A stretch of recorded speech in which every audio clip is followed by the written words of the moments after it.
కళ్యాణదుర్గం ప్రజలకు నిజంగా రుణపడి ఉండాల్సిన పరిస్థితి తెలుగుదేశం పార్టీకి ఉంది.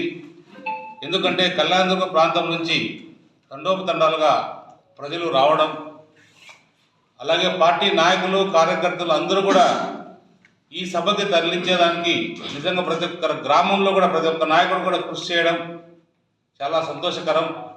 మిగిలిన చోట్ల ఏమో తెలియదు కానీ మన కళ్యాణదుర్గం ప్రాంతంలో ప్రతి ఒక్క బస్సుకు కూడా మామూలుగా అయితే 55 మంది ఎక్కుతారు, అలా కాకుండా పైన టాపుల మీద కూడా వస్తున్నారంటే ఇది ఎప్పుడో మనం ఎన్టీ రామారావు పార్టీ పెట్టినప్పుడు చూసాము, మరి ఇప్పుడు చూస్తున్నాం.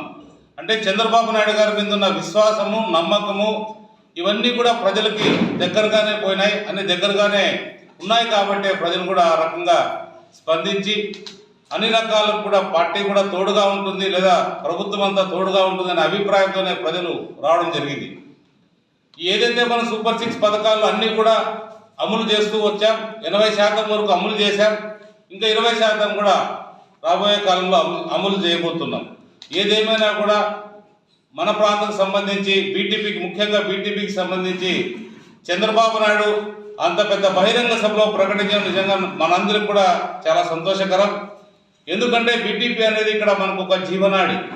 114 చెరువులకు నీళ్లు ఎప్పుడైతే ఇవ్వగలుగుతామో ప్రజలందరూ ఆనందంగా ఉంటారనేది మన ముఖ్యమంత్రి గారికి బాగా తెలుసు. కాబట్టి దాన్ని దృష్టిలో పెట్టుకొని ప్రకటించారు.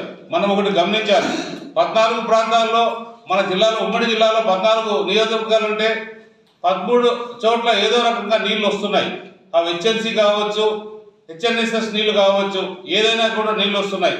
ఒక్క నీటి చుక్క లేని ప్రాంతం ఏదైనా ఉందంటే అది మన కళ్యాణదుర్గం ప్రాంతమే అని తెలియజేయాలి.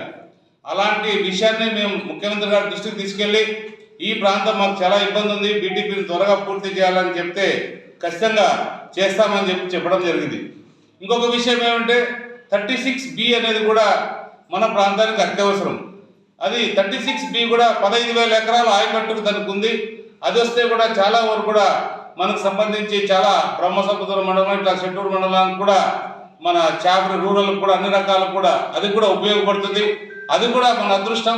అది కూడా నిన్న ప్రకటించారు, ఫోకస్ చేస్తామని కూడా చెప్పారు. 36B గురించి కూడా ఆయన చెప్పడం కూడా చాలా సంతోషాన్ని ఇచ్చింది.